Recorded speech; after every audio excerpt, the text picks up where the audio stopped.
All right, everyone. It's time for some Mark Rogers TV, the voice of college football, breaking down some Miami tonight. Got Dwayne Holloway on the line, the Wholesome One. You can catch his YouTube channel right here. Just look it up, the Wholesome One. Dwayne, how you doing tonight? I'm doing wonderful, man. God is good, so let's Absolutely, get to it. he is.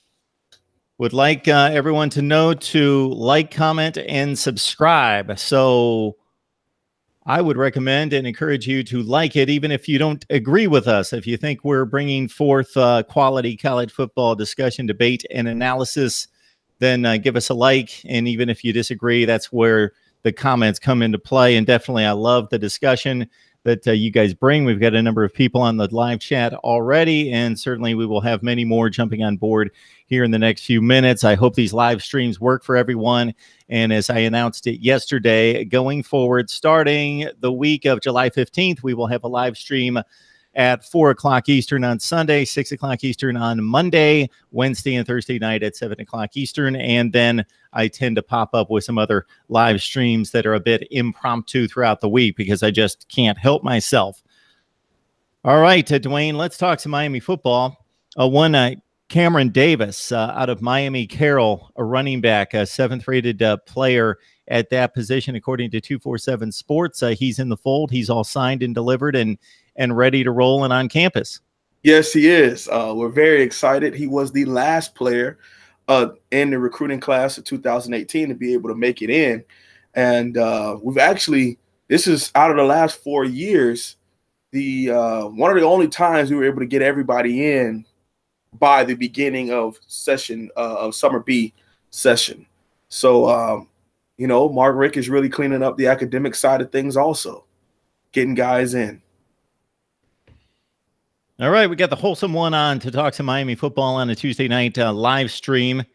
And again, we ask that you subscribe, like, and comment. And we've got a number of people here on the live chat. And anything you've got by way of questions or comments, I will pass them along to the Wholesome One. And if it's not Miami football, I will take it on as well. So this is kind of one of the typical topics during the offseason, Dwayne, is in regards to people talk breakout players. They talk who are going to be the key players for the next season. And you hear the term again, breakout players. Right. For me, that's a guy that might be playing already, might be a guy that's somebody who's already pretty significant in the starting lineup, but they're ready to take that next step and be a star, a national star. Or maybe it's somebody that we have yet to see play much, except maybe some special teams. And they need to fill a void. They need to become an impact player. So kind of different levels there. But in regards to breakout players for this Miami team to be at the end of the season where you want to be, who do you think is going to play a key role? Well, I got a guy in my defensive fronts, Gerald Willis III. He's a guy who was a former 5-star recruit, played at the University of Florida, and I talked about this in one of my videos. Go check that out on my D-line preview.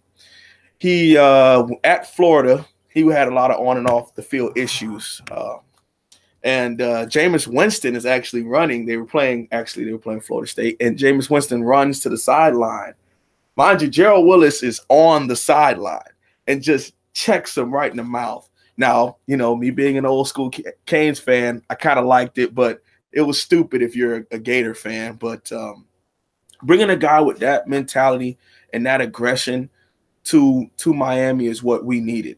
But he's kind of put that behind him, and now he's 100% focused on football. Took off some time this past year with some personal issues and got that all handled. I don't know what it is. I don't ask questions like that. I appreciate him for being able to take time and handle those situations. And now Mark Rick and Manny Diaz, they rave, and the new defensive line coach, Coach Simmons, they rave about how this guy has really turned the corner, not only as a person and a man, but as a football player, and a consistent, dominant mindset that he brings to everyday practice. Nick Saban says, perfect practice makes us perfect. And a guy practicing dominance every day is the person who I'm putting all of them. If I had to push all my eggs in one basket, I'm putting it on Gerald Willis III defensively. Another guy who I think is going to take another big step, I'll tell you two on offense and I'll do two on defense, is Demetrius Jackson. Demetrius Jackson wears number 31 for us. Djax was a basketball player actually in high school and played 1 year of organized football and turned into a 4-star recruit playing opposite of Chad Thomas. But this is a guy who, if you saw him play, you wouldn't think he was a basketball player because he plays with such aggression in his hands and his leverage at about 6'3", 6'3.5". But he led the teams in TFLs and sacks before he got hurt in the Virginia Tech game. And this is a guy who is a redshirt senior, also just like Gerald Willis III. And I think he's ready to turn the corner, especially come off that edge for us. I'm hoping he starts, but I think Jonathan Garvin is just too good not to start, him and Joe Jackson. So Demetrius Jackson and Gerald Willis will be my two defensive guys for our breakout this year. Hey, Dwayne, had somebody comment on a chat that we did with Miami football a couple days ago that they were a bit put off, bit offended that Joe Jackson, and I believe it was, I'm trying to think who else it was on defense that they thought should have been a first-team All-American in the preseason All-American polls. I don't know if you gave those a look, if you put any stock in that. I typically don't. It's before the season. It's a preseason All-America list. It's expected in terms of what people are going to do, but you'd rather have those guys on the postseason All-America team. Exactly. They might have been talking about Shaq Quarterman. I know he may have been second or not even put on there, honestly. But no, I don't put a lot of weight into those things because I know I've seen plenty of guys get all those accolades and then postseason come around, they honorable mention guys. You don't want your best players being honorable mention. But I know for a fact Joe Jackson did get snubbed. But, you know, when you speak that Clemson defensive line, it's usually kind of tough to get up there with those guys. Yeah, no doubt. So Clemson not only had, as I've mentioned a few times on here, according to Sports Illustrated, if you put stock in Sports Illustrated, I think their rankings were a bit off with a few players, but they released their top 100 players. Mm-hmm. And Clemson's defensive front was so well thought of. Now, think about this. If they would have put 3 of the top players as defensive linemen, let's say they considered Clemson had 3 of the top 10 defensive linemen, that would be sheer dominance. But they said 3 of the top 10 players in the country, regardless of position at Clemson. Yeah, Dexter Lawrence and Christian Wilkins and on down the line, Austin Bryant. Absolutely. Looking at the situation here, yeah, Gerald Willis. We did a bit of a feature on him with Cam Underwood from State of the U, who was all excited about Gerald Willis coming on the scene. And I'm looking at Demetrius Jackson's performance and some of his production. I think it was Michael Jackson, actually, that somebody had commented on the live chat the other night about him not making the first team or any of the first or second teams, third teams All-American. Wow. This year. Wow. Mike Jack didn't make any of the. I'll have to give that a look and verify that. And again, there's a zillion All-American teams. So which one is anyone talking about in particular? Mm-hmm. Demetrius Jackson only had 18 tackles last year, but boy, he made those things count. 7.5 tackles for loss and 3.5 sacks. So most of those tackles were disruptive plays in the opponent's backfield. Also had an interception as well. So very productive season for him. We will let Dwayne chime in on his breakout players on offense. Then I'm going to go to the live chat and serve up some comments and questions. What do you got, Dwayne? All righty. This young man, I think, is kind of a no-brainer for a breakout on offense because he didn't really get an opportunity with MarkRogers's inconsistencies to get the ball in open field and make the big plays. And I think you might have an idea of who I'm talking about. Short, speedy wide receiver, Jeff Thomas, number 4 for us. This guy reminds me of a Philip Dorsett as far as he is lightning in a bottle. And we were lucky to get him. I mean, because he was basically Louisville's guy, but he chose us, and we appreciate that. And shout out to Ron Dugans and what he's doing with the wide receivers. But one thing about Jeff Thomas is this guy is out here blocking as if he's a tight end. He's running routes like a wide receiver, and at any moment could catch a bomb and take it to the house. His route running is precise. His hands were actually very well for a freshman, because you and I both know that can be either you're immaculate at it, or maybe you're dropping every pass that comes your way, or every other pass that comes your way as a freshman. But I think he has been working so hard to be able to show that there's a reason why he was a top 5 wide receiver in the country coming out of high school. And he wants to show up in big games. And just like we had an opportunity to put DJ Dallas in open space and, the Wildcat and things of that nature to get him the ball, I think we're going to also do the same thing with Jeff Thomas. Even if it's the old Stacey Coley screens that we used to do, just to get that guy in dynamic open space with the athletic offensive lineman out there getting on DBs and linebackers. So that's the guy that I'm pointing to as a wide receiver. Now, let's take it to the big nasties up front. I think that Navon Donaldson is my other breakout player for this upcoming year. Now, a young man from Miami Central, he's about 6'5", 6'6". He was 380 pounds when he came here as a early enrollee. Lost over 35 pounds in a 3-month span. Shows me a young man who cares about this sport and understanding that you have to be in shape and you have to look the part. And that's a part of it. Now, he played right guard. He's moving to right tackle. And, I mean, he should have been a freshman All-American. This guy came in from day one moving people, which is something we haven't had here on the offensive line since about 2014 when Eric Flowers was a great college lineman. But Navon Donaldson is a young man who I see the work ethic. And one thing about offensive line, if you don't hear about them, that's a great thing. Now, if you do hear about them, that means that either moving people out of the way or he got a holding penalty, which he didn't get any holding penalties last year. And until he got hurt late in that Florida State game, he was doing very well and was playing at a high level. So that would be my other breakout player. Give you Jeff Thomas and Navon Donaldson. Yeah, Dwayne, sometimes you see those plays where the quarterback gets flattened from his backside, and then about 2 seconds later, you see the offensive lineman who's to blame, kind of standing over the quarterback. He's the first one to help him up because he just got whipped, and then he turns around and he's just kind of standing there like sorry about that, bud. Yeah, Navon Donaldson's a guy that, according to the 247 composite coming into college football, was the 11th rated offensive tackle out of high school, top 13 player in Florida, number 72 overall recruit. So, of course, we know the Florida national ratio where they've got 13 of the top 72 players right there in Florida, and that's what he was last season.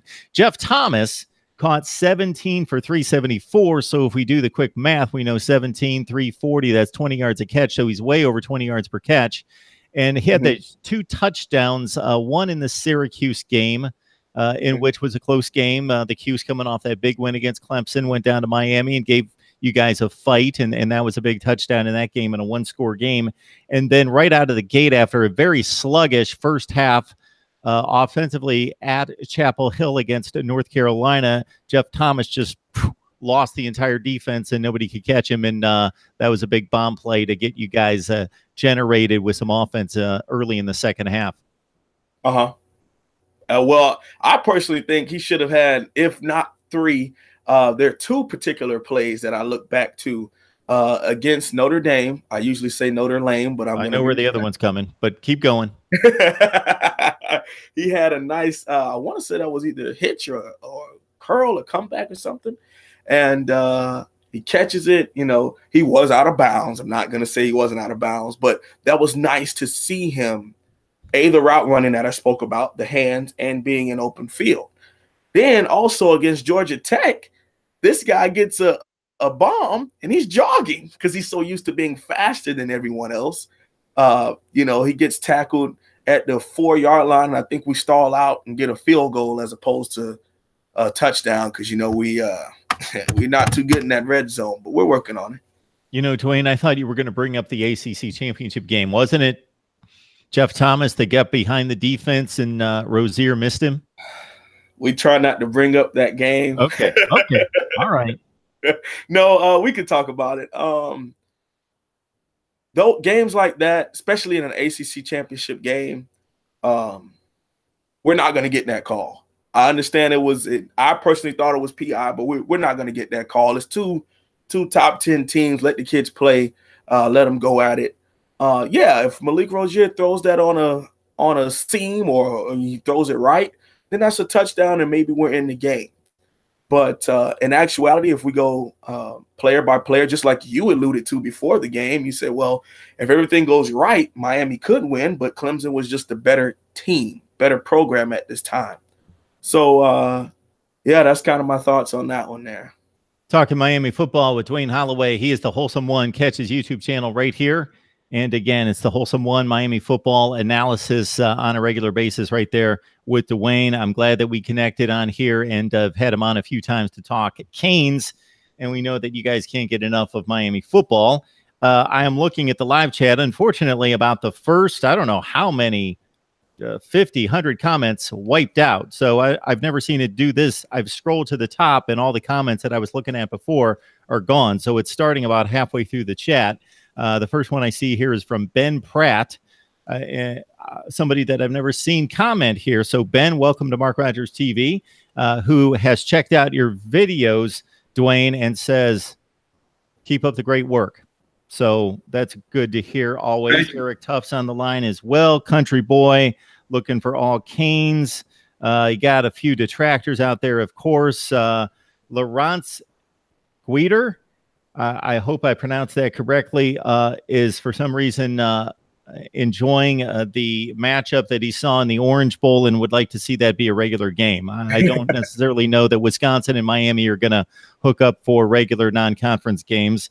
Jeff Thomas. People love Jeff Thomas. Let's see what else we have here. We've got, I know that somebody wanted to comment about Amon Richards and get your take about him possibly having a huge season. Okay. Amon Richards, to me, is dynamic as they come. I mean, just like I spoke about in my top 5 wide receivers over the last decade, go check that out on my channel. We are Miami. We're South Florida. We're going to get these amazing open field guys, wide receiver types. But Amon Richards might actually be the best complete wide receiver we've had in a very, very long time. And I think he's not only motivated for the National Football League, but he's motivated that he had almost, I want to say 500 all-purpose, if not 600. I might be off on that one. Don't quote me on that. On a bad hamstring last year. And then eventually he had the ACL injury, so he wasn't able to play in the Clemson game. But he is a dynamic player that defensive coordinators have to be prepared for. Because even with a hampered hamstring, he still made big plays against Florida State. He scored against Duke. He had a couple of big catches against Virginia Tech. He had a pretty big reception deep down the field against Virginia Tech that could have been a touchdown if, Malik throws that a little further, but that's neither here nor there. And I think he can be our next 1,000 to 1,200 yard wide receiver this upcoming season. The only thing that I could see that being an issue is we have so many other dynamic guys. I don't know if we'll be able to get him to 1,000 spreading the ball with all of our athletes, but he would be my 1,000 yard or more guy. So we've got Miami Love coming from Airbrush Royale, Jeremy Halton, and Custom Paint, who says love the Miami coverage. And of course, we'll keep it up right here at Mark Rogers TV. And of course, we cover all of college football. You go to Dwayne's channel there at the Wholesome One, and you get all your Miami fill right there. Let's see. Country Boy wants to ask about Perry and how his development is coming along. Okay. Go ahead. What'd you say? Just meaning Nikosi, of course. yeah, Nikosi Perry. From my insight, or from the people who I speak to, Nikosi is doing well. It's going to be a battle. It's definitely going to be. Jared Williams is actually in. Jared Williams is in this battle. There's going to be a dogfight to the end between those three until Malik is. It is Malik's job to lose. Nikosi has to make the plays that need to be made in practice in order for Coach Mark Richt to trust him in game. That's any coach, that's any, relationship. There has to be a trust factor in there. Just like I spoke about last week when we were on here, if you ask me a guy who can take us to the national championship or win the big games in blowout fashion like we could, it's Nikosi Perry. If you ask me a guy who I'll trust for 11 games to my 11-1 season, like I was speaking about before, it's Malik Rozier with that defense that we have. But Nikosi Perry is doing better. He's getting the grasp of the playbook, but he's also learning where to throw the ball against certain coverages and little things that you need to learn as a quarterback in college football.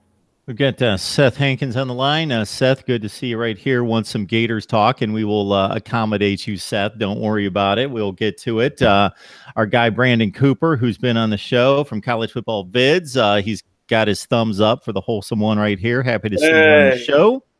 Appreciate that, Brandon. Of course, Donovan Robinson, our guy, talking LSU football all the time on here. So, man, I got to tell you, Wholesome One, we got to get past this LSU Miami game. I can't wait to see these athletes on the field together, knocking heads, getting after it. But I don't know what we're going to be talking about after this game, because this chat gets just jammed up with LSU and Miami trash talk. Now, well, let's actually speak about how the Mark Richt effect has been on our program.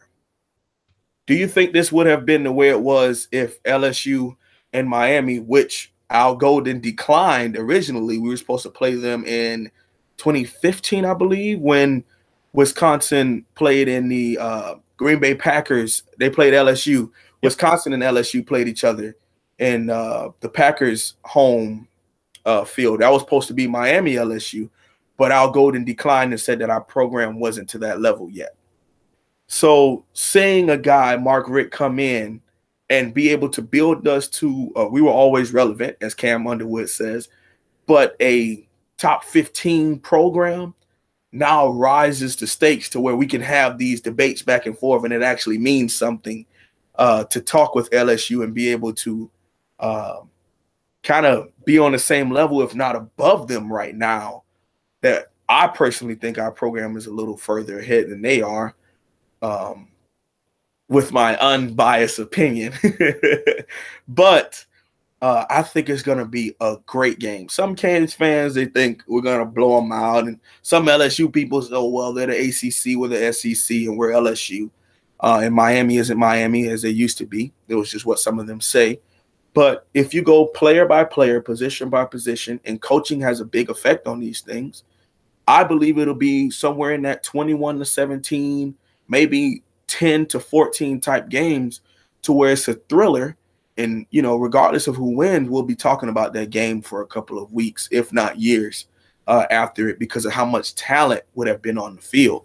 I mean, think about this guy, one of the best corners, Greedy Williams, is going up against Amon Richards. These are top 15 NFL draft picks, or top 20, going at it in an opening game. Who wouldn't love to see something like that?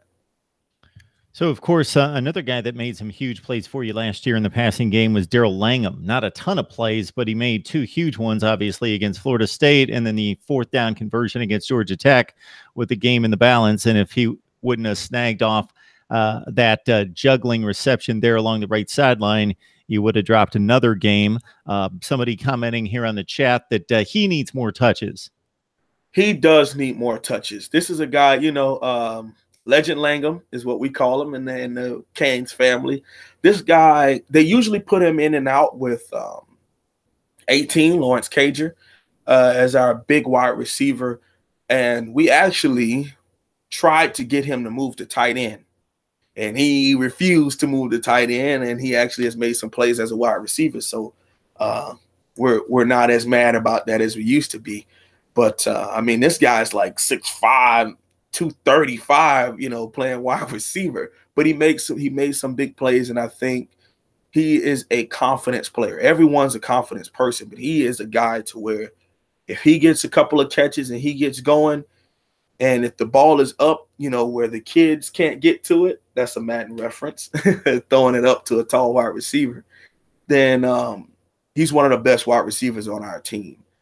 So, and I think he would be a great red zone threat with him and Cager out wide and, throw a fade route on each side and see what happens. So, yes, I do agree that he needs a couple more touches a game, 5 to 6, I would say. So, Dwayne, to your point, you just mentioned 4 wide receivers in Richards and Thomas and then Cager and Langham, and that's why they're not going to put up video game kind of stats on a regular basis. You're going to see one guy have a huge game one week and the other guys just kind of chip in with three catches for 45 and those kind of games. And then somebody else is going to break out another week. And when it's all said and done, you're not going to have like Big 12 or Mountain West wide receiver kind of stats where guys are ripping defenses for 95 catches for 1,500 yards. You're going to see a lot of those 40 and 50 catch guys for 600-800 yards receiving. Obviously, Amon Richards would be the candidate to do a little bit better than that. Jeff Thomas, as we discussed off the top, going to be the guy that's going to have the yards per catch that's just astronomical. Yep. Mm-hmm. All right.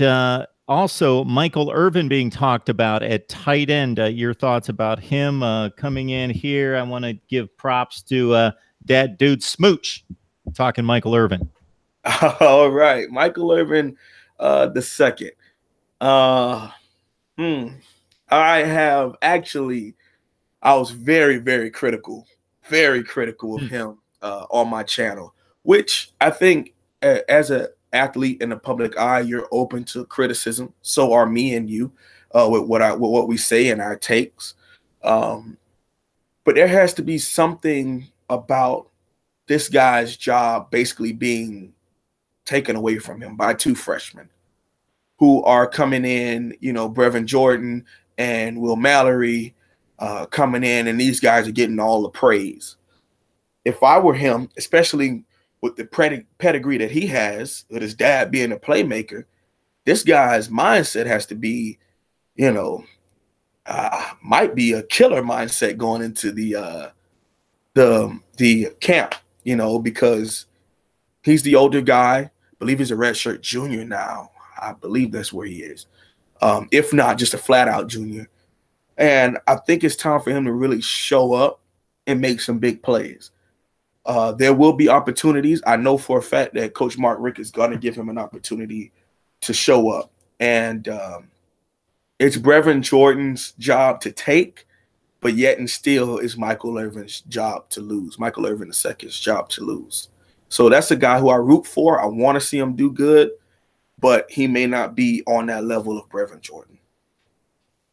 Got Dwayne Holloway on the line. He is the Wholesome One talking Miami football. Please join his YouTube channel and subscribe right there for Miami football coverage. And, of course, Dwayne's joined us a couple other times and hope to have him back many more times as we get close and get you set for 2018. And, of course, before we hit fall camp, there's going to be ACC football media days at the end of July. It'll be interesting to see what Mark Richt and whatever players he has selected to join him in Charlotte will have to say about the 2018 Canes.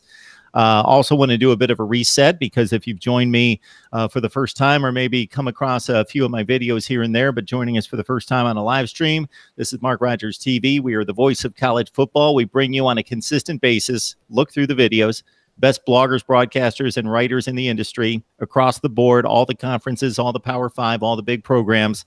And you also for an added extra benefit, get some analysis from myself as well. Recently, I've knocked down the top 10 non-conference games in college football for 2018. I've knocked out all the under-the-radar games for the first 4 weeks of the season, all the non-conference games there that you want to look out for. I've ranked the top 10 quarterbacks and running backs in the country. I've ranked the top 5 in the SEC at quarterback, running back, wide receiver, tight end, in the ACC at quarterback, running back, wide receiver, on and on and on. We've got team reports like that. We have the one here with Dwayne in Miami, all over the place from all the major conferences. Pretty soon I've got papers printed all over the place with schedules. I'm going to rank all the Power 5 schedules and all the independents, 71 all the way up to number 1, to let you know who's got the toughest and who's got the weakest schedules. And then I'm going to, Dwayne, I may pay the price for promising this, but rank all the teams and give you previews and predictions on everyone. So just want to let you know that. And for the 59 people that are watching us right now, and for the 5 or 10 that were watching the first 5 or 10 minutes, again, with these live streams, the notification I sent out earlier in the day, and people tended to trickle in and finally catch up with us. So what you do is, if you missed 5 or 10 minutes or more than that at this point, just wait till we're done. Watch the rest of the show.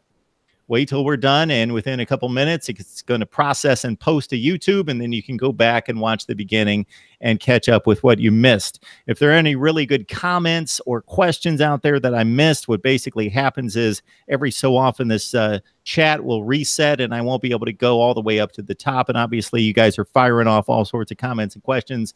So you guys know, you regulars know, that I try to get to as many good comments and questions as I can, both to these live streams and to the videos. But if I miss you, we appreciate you being here, appreciate the support.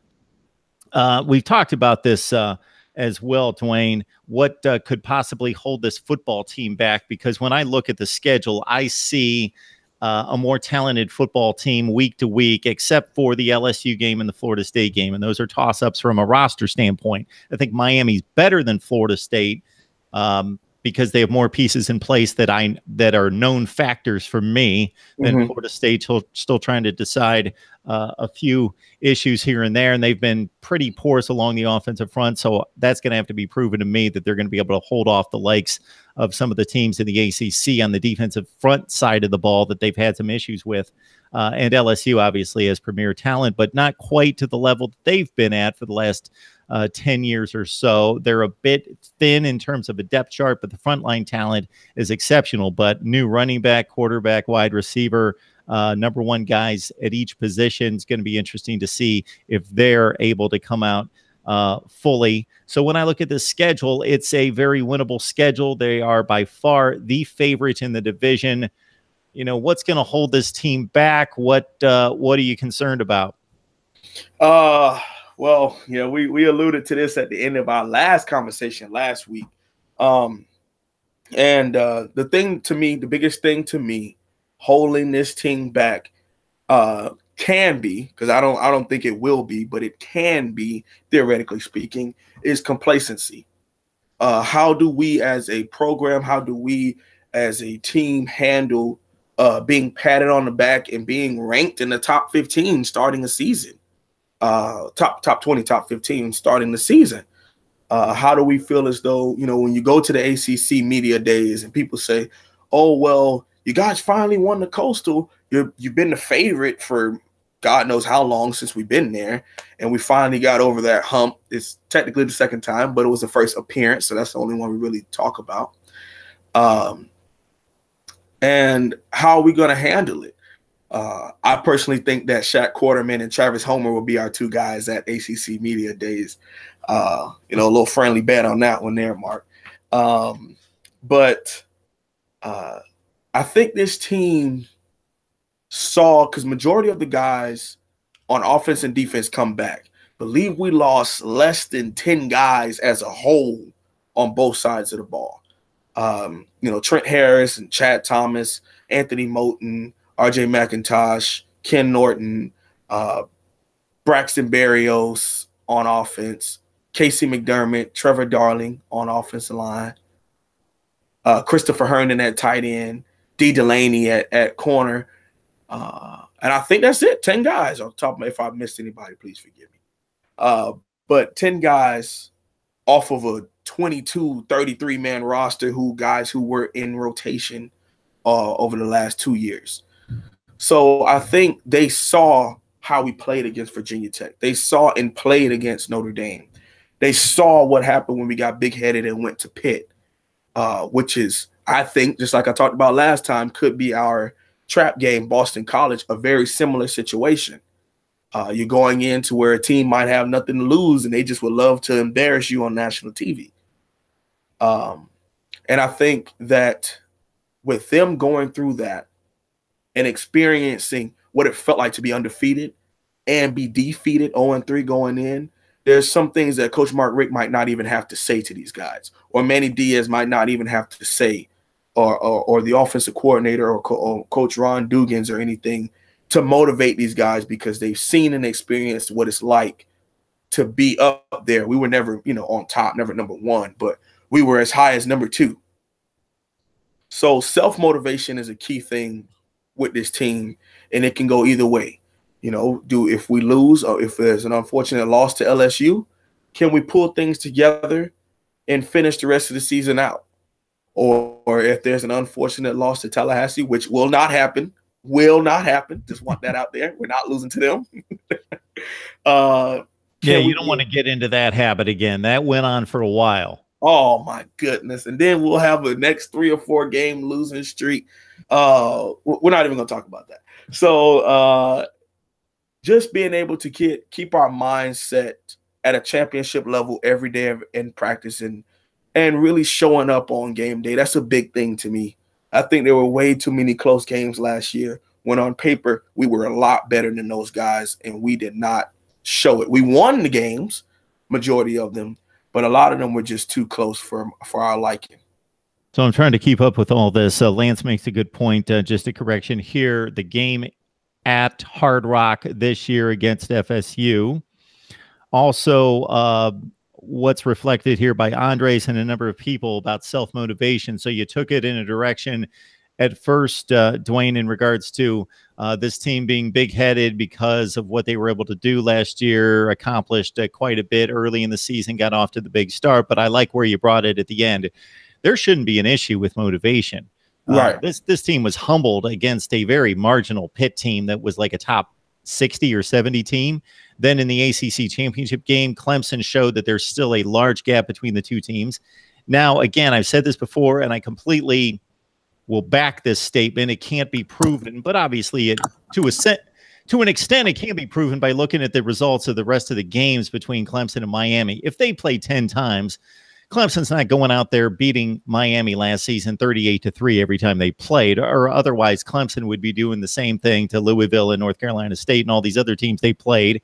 Florida State, they had a good game against them. So it was a perfect storm of Miami showing up playing like a D game and Clemson showing up probably playing like an A- game, and that's the result. But they're probably 2 touchdowns better, or at least were last season. So they should see that gap between them and Clemson. Then, of course, the Orange Bowl performance where they looked really good for a quarter and a half, let it slip away, got away from DJ Dallas on offense, and then on defense, of course, we're dominating early, and then Malik Rozier had the pick when the defensive lineman on the left side, the D-end, made a tremendous play for Wisconsin. Mm-hmm. Dwayne, somebody brings up the running back situation. I think another big point here is, and I'll liken it to the wide receiver position from this standpoint, you guys, once Mark Walton went down, you guys were considered to be extremely thin at running back. Now you may be in a position where you're pretty well fortified. Travis Homer had a nice season last year. As we mentioned, DJ Dallas probably should have gotten more touches, and I know a lot of Canes fans are really excited to see DJ Dallas this year. Lorenzo Lingard, of course, you talk about excitement. And then you mentioned Cameron Davis. So does Cameron Davis not factor into it just because he's late to the party, just getting to campus now, where Lorenzo Lingard, I believe, played in the spring? Because basically, when people see number one rated running back in the country, which Lingard was, or number two, depending on your service, they automatically think that guy is definitely better than the guy that's a lowly number 7 in the country. You got to realize these are rankings. The 7th best guy in the nation, that's just an estimation. That's just a scouting report. And the best, these guys are 1 and 1A. They could go either way. You could bring in a guy that's 30th at his position, and they're still top caliber athletes. So I think we get hung up a little bit on that, where everything's thrown at Lingard as being the next guy at running back versus Cameron Davis. And a couple people commented on here that based on what they've seen, they actually like Davis better than Lingard. Whoa, okay. Well, yeah, I can see where they're coming from with that, because Davis played down here in Dade County against some of the best talent in the nation.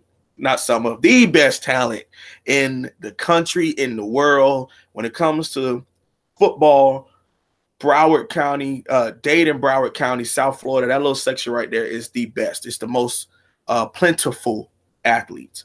And he dominated some games. He is a big boy. Big, wide, he's 5'11" in height and stature, but he's 225, 230, and he's a built 230. And when he had big games against Miami Northwestern on national TV, he showed up. When he went to state, I believe it was 2 years ago, he had a very big game and won the state championship with Carroll City. Cameron Davis is a guy who I like that no one's talking about him. I appreciate that. Thank you. Because he's from the crib. And when you don't give us the respect due, is when we get an opportunity, we're going to show up.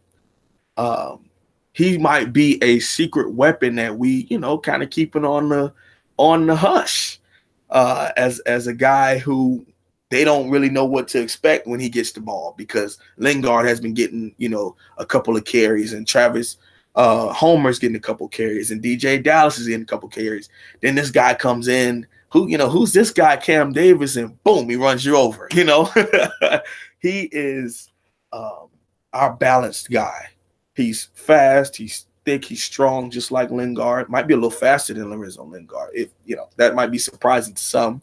Travis Homer is the guy. He's my guy. I met him a couple times. He's a really, really good guy.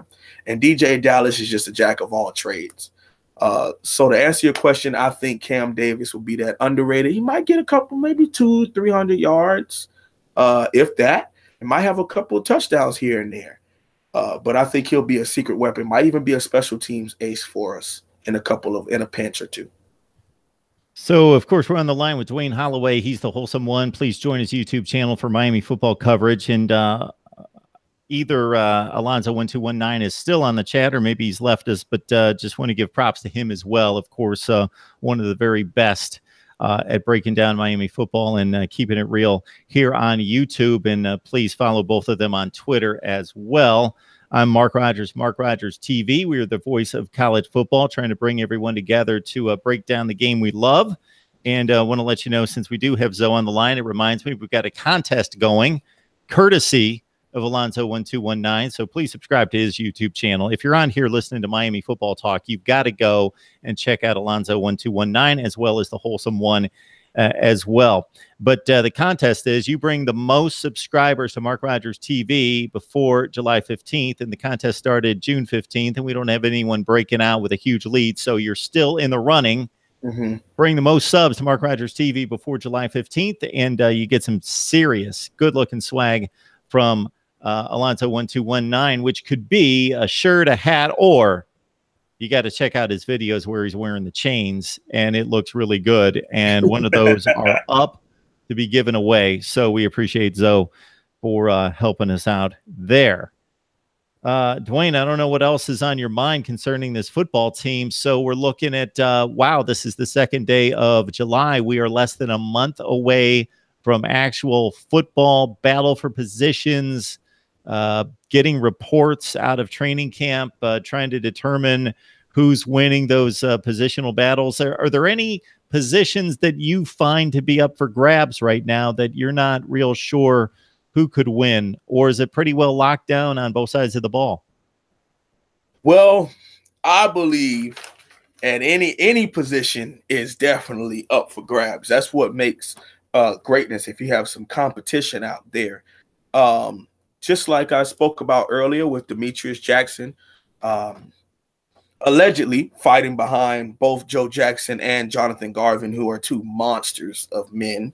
That would be a battle that I can see week to week. Maybe Demetrius can get in a couple of starting, if not start the LSU game, because he's a hardworking, hard hat type of guy, show up in big games, TFL sacks type guy.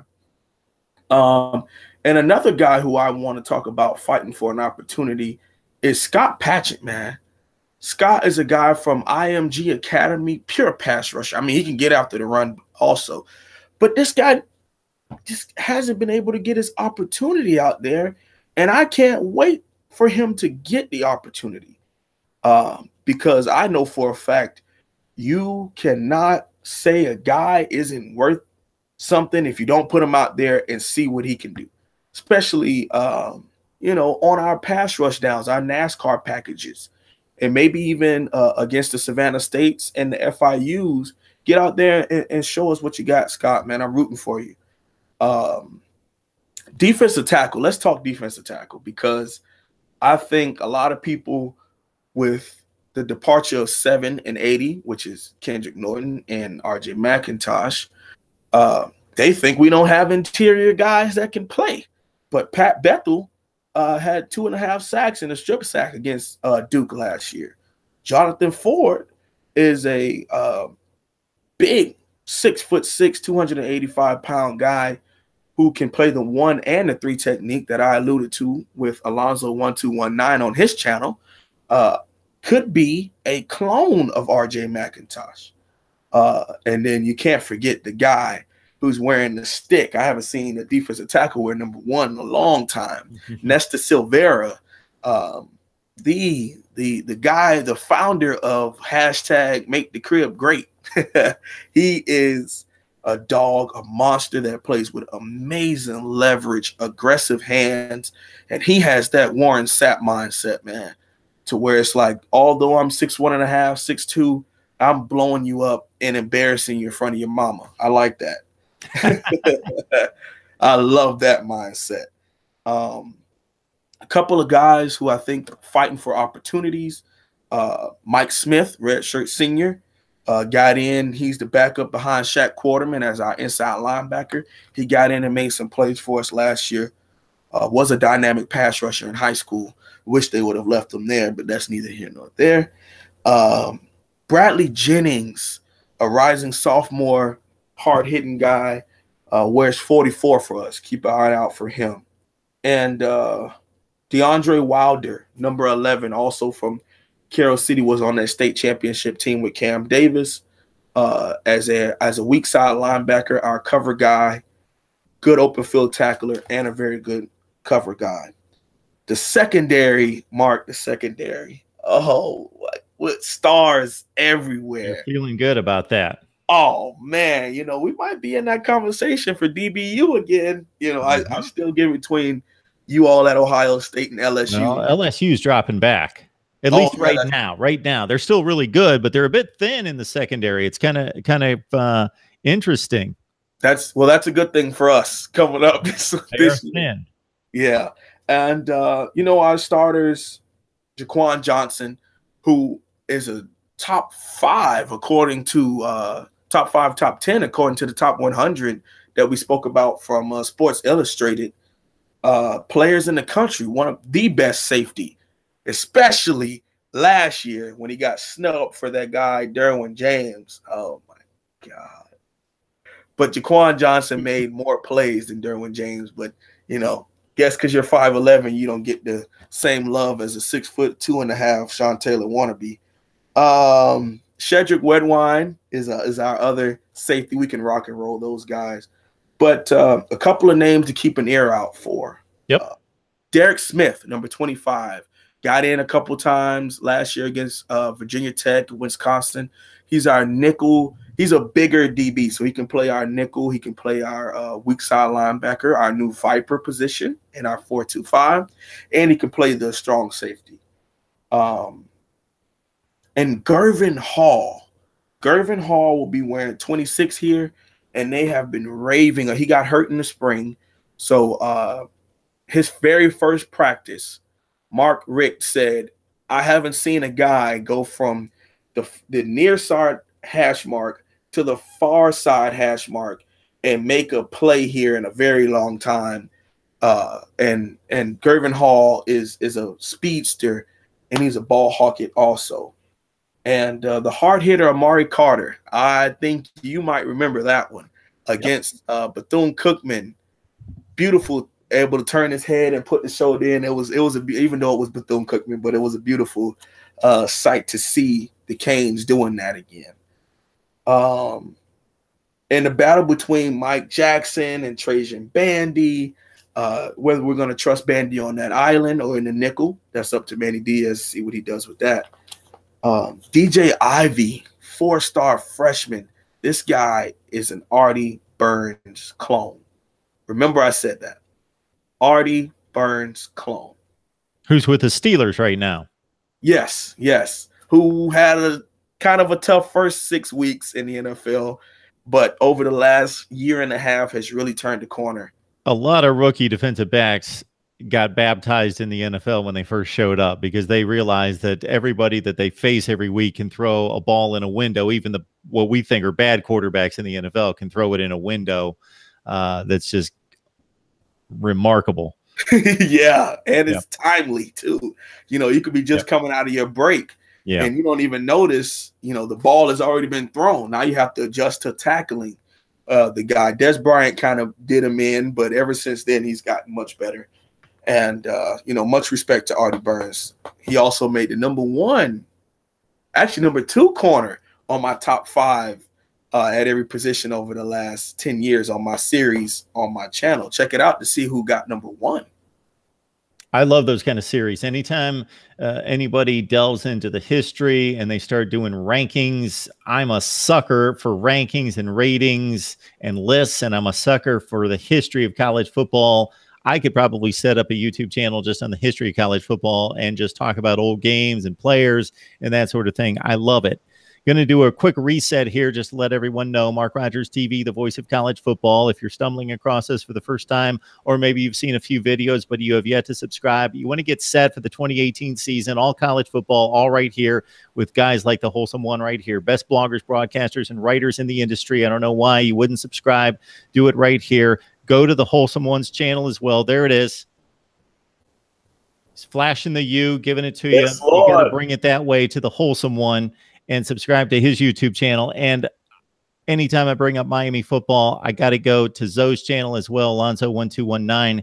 And, I also, while I'm giving props in regards to Miami football, Cam Underwood comes on my show, and he's been doing it for like 4 years, and he does a great job at the State of the U. I see some names here giving me props, and I appreciate it, and it just surprises me because I haven't seen these names before. But Bren Nelson, thank you so much for he says, I love that I stumbled on you. Yeah. And we are too. We appreciate great work. So we appreciate that, Bren. And Bren chiming in with some great comments and questions as well. I don't know, Dwayne, personally, what we're going to do after the LSU Miami game, because I'm going to be set up with my live stream. I'm sure you're going to be set up with your live stream. I'm sure Zoe's going to be set up with his live stream. And of course, I will be letting people know that definitely you two will have the best live streams going, whatever you guys are going to do after LSU Miami. But this chat blows up every time I jump on here, especially if I'm talking Miami football. And I don't know what's going to happen after that game. It's going to be nuts. It's going to be crazy. We'll probably all be able to be on for 12 hours talking about it, whether good or bad. Either people are going to be going crazy saying they're the best, you're going to win the national championship, or you're going to be down in the dumps and depressed. It's going to be one or the other. Yeah, most definitely. And if it's a loss for LSU, I mean, I don't know how they're going to take it. I mean, they even come on my channel, SEC, we're going to, blow you guys out and Trust me, I 100% understand. I respect it. Love your team to the utmost. Because when it comes to this U, trust me, we love it to the death. College football is just the best. People love their teams, and they love their teams in any sport. But there's just something about the history, the tradition, the pageantry, the trash talking, the allegiance that college football fans have. You know, sometimes you'll see in the NBA where somebody loves the Warriors. Well, they didn't love the Warriors 10 years ago. Right. They were a Knicks fan or a Lakers fan or a Spurs fan or somebody else, and guys switch teams, and boom, they're Warriors fans now or whatever. And that's fine. We all have the right to do whatever we want. Now, I stick to my teams regardless, pro and college, but I'm just that kind of fan. But nobody's jumping around to college football teams. Man, you have been a Miami guy since the day you watched a college football game, and that's typically the way it is for most of us. College football is just, it means something. It's serious. It means a lot to us. I actually have a special connection to the University of Miami. My father helped deliver me. And he had on a University of Miami t-shirt. I was born June 29th, 1996. We weren't the best teams in, the mid-90s. We kind of pulled it together towards the late 90s and the early 2000s. But, those Tallahassee guys were dominating. After we won in 91, 92, we kind of had that drop-off in the middle of 93 to 97, 98. And that 94 team was pretty good. Oh, yeah, that's true. That's true. Touchdown and winning the national championship again. Yeah, we should have. But, 95 through 98 until that Edger and James game against UCLA. Right. Yeah, against UCLA. We weren't what we used to be. And that's fine because we're in that type of stage now, yet again, where the rebuilding opportunity, the recruiting the right guys to build the program up is what we're at now.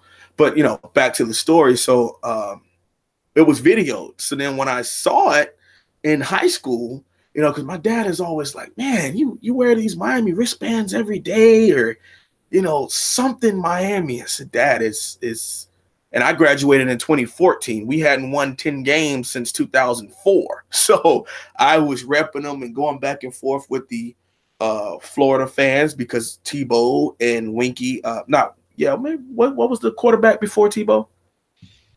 Oh, at Florida, Chris Leak. Chris Leak, yeah. When those guys were dominating. And then the early part of the 2010s and teens when Tallahassee and, Mr. Winston and those guys kind of bombarded us out of the way also. And now we're coming along the latter part of the 2010s into the 2020s.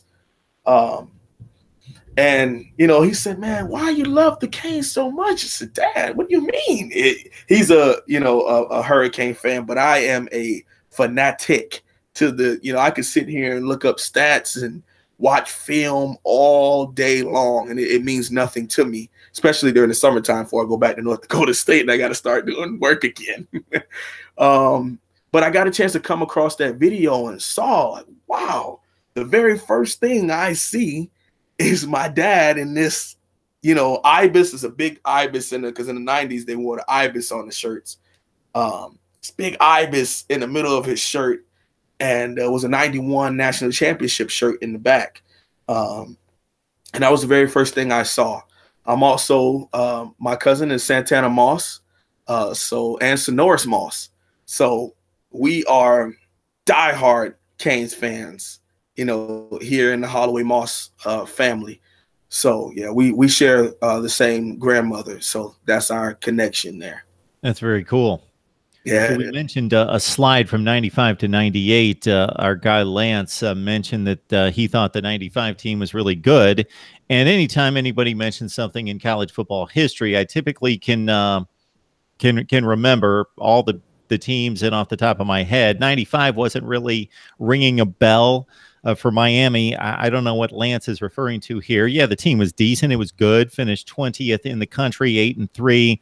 but came out of the gate with a loss against UCLA 31-8, lost to Virginia Tech 13-7, got blasted by Florida State. Of course, they were number one at this point in the season, 41-17, ran off a bunch of wins against, of course, at that point, it was the Big East. So a lot of Temple, Boston College, West Virginia, Rutgers, Pitt, those teams, and then finished with a win against Syracuse, who was ranked in the top 25, 35-24 game. So 8-3, no bowl game. Of course, the NCAA suspension was in place for that 95 team. So just taking us back there, I just had to look that up and get straight on that 95 Miami team. Mm-hmm. All right. Anything else you've got in store on your channel coming up here in the next week? Yes, I do. I took some time after I did my top 5 at every position at the U in the last decade from 2008 through 2017. I did, like I said, every position: quarterback, wide receiver, running back. It was so many athletes, and especially when we got to the wide receivers, when we got to the cornerbacks, and inside linebacker was also a tough conversation to have as far as ranking them, 5, 4, 3, 2, 1, with a couple of honorable mentions in there for freebies. That was my previous series, and I just completed that with the safeties this past weekend. Now I'm going to be moving to the top 5 teams in the last decade here at the University of Miami, from 2008 to 2017. And it is actually been a really good experience for me being able to go back and watch these games, because I just did the players. Now let's talk about the team as a whole. Where did they rank in offensive efficiency, defensive efficiency, first downs and third downs, key players on these teams? And I think people might have an opinion of who they think number 1 is, especially after the 10-3 season we just had.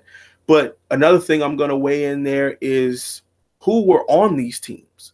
And I'll give a little freebie now as an insight into the series. Let's take the 2014 team, who went 6-6, but had 8 players drafted. How does that happen? So you have to talk about, who are on these teams and who are the guys making plays for these teams. So it's going to be a very interesting series. And that's what I'm working on for the month of July.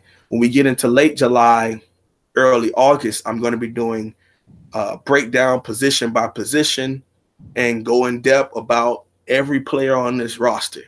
They're either going to love me or hate me. I'm going in depth on my guys, on my Canes. All right. I'm going to be interested to see this series because, again, I am a sucker for lists, and especially when they have to do with historical lists.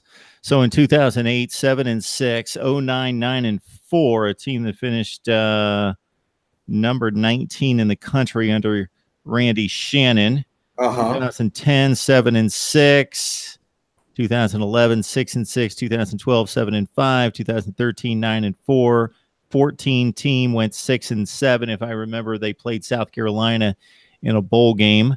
Yep. If I remember that correctly, 2015, 8-5. Of course, that was the team that lost to Washington State in the Sun Bowl with the snow flurries coming down. And then, of course, 2016, the win over West Virginia, first bowl win in a long time, that finished 20th in the nation at 9-4. And then, of course, last season's team at 10-3, number 13 in the country when it was all said and done.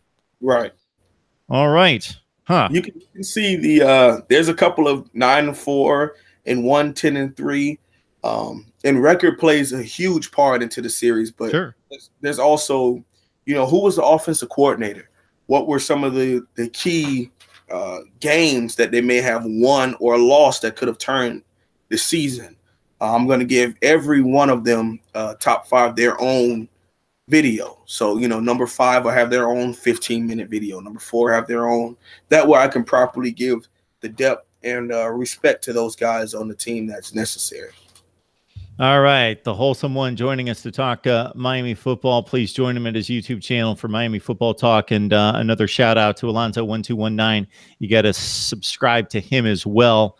And please, if you love college football, and even if you just love Miami, this is kind of where I bring all these guys together right here. So between Zoe, between the wholesome one, between Cam Underwood, and a few others that I bring on here to talk Miami football. And if you love Miami and you're entrenched in your team, you want to keep up with Florida State, Virginia Tech, Clemson, and the rest of the ACC in the nation, you do it right here at Mark Rogers TV, the voice of college football. Wholesome one, we appreciate you stopping by. You brought a whole lot of viewers and comments and questions with you. So we appreciate it. Anybody on the chat that has a really good point, a really good suggestion, just leave it somewhere on one of the videos. I will pick up all the comments. And again, any suggestions you have for comments or for content, I should say, and any suggestions you have for guests that you would like to see here at Mark Rogers TV, certainly let me know who you want to see, and we will break it down. I believe I've got my slate full in terms of content I'm going to produce until the football gets kicked off for the first time that first weekend. But if you've got anything like had a few suggestions for quarterback battles at USC, Clemson, Stanford, I will do my best to get to those. I knocked out USC. I'll look at Clemson and Stanford as well here coming up in the next few weeks as we go to conference media days. We're just 2 weeks away from the SEC football media days. And then we no looking back from there. We're going full throttle after that. Dwayne, we appreciate you stopping by. It's a great discussion each and every time, sir. No problem. I truly appreciate it. And, one last, cameo for me, subscribe, like, check out my channel, and the spelling for that, because wholesome is a little tricky. It is HOLSUM. 1, the number 1, all of that is together. Holloway, HOLLOWAY, the U family. That's where I am, in-depth conversation about the University of Miami. That is my school. That is, the place that I love. And as a Canes fan, why not bring the knowledge that I have of the game from a player and a fan perspective and a future coach's perspective to YouTube for you all to love. And I just want to say thank you so much, Mark, for giving me opportunity. Been a long fan since 2014 when Cam used to come over here and be the only one representing us. I used to watch him, and a long time subscriber, over 4 years now, subscriber of yours. So, I didn't know that. 2014, yeah. And you're just now getting around to say hi. Wow. Yeah, I've been That's here. Great. I appreciate it. Very, very long time. Even when I had to sit here and some teams I didn't want to hear about. But one thing, when you're a college football fan, a junkie like us, you want to hear, it could be Washington State. It could be, UW. It could be Texas. I would love to sit down and listen and hear about it. I would also love to do a collab, if we could do, I could represent, when you talk about the ACC, I can come on and talk Canes football if if that's an opportunity you would mind. Definitely. I'm willing and able to do just about anything concerning talking of college football. So you just we'll get something together on that. Lance, I want to make you rest assured that we will bring back the wholesome one. He is coming back. Lance made that comment about 4 times. Bring him back, bring him back, bring him back. He's coming back. We're going to bring him back to break down the season and talk Miami. So don't worry about that. Sean, I see your suggestion on Florida football. I will reach out to one Jason Higdon as well. So thanks so much for the suggestions and the comments. We appreciate your support. And like the wholesome one will tell you, your comments, your subscription, your likes, it drives the search engine, the YouTube monstrosity that it is. It keeps track of all that data, and it just helps us out to produce more content for you. And then obviously it's a boost for us. It inspires us to get your feedback and your suggestions and comments, and all of that drives us to do even more for you.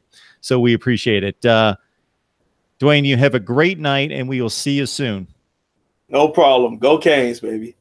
All right, everyone else, keep in mind that, again, in 2 weeks, I expect to go to a set schedule for these live streams, but I won't be able to contain myself to just those live streams. We'll be doing all sorts of more live streams as well, with along the other content that we're going to provide you. So for another night, we will see you guys soon.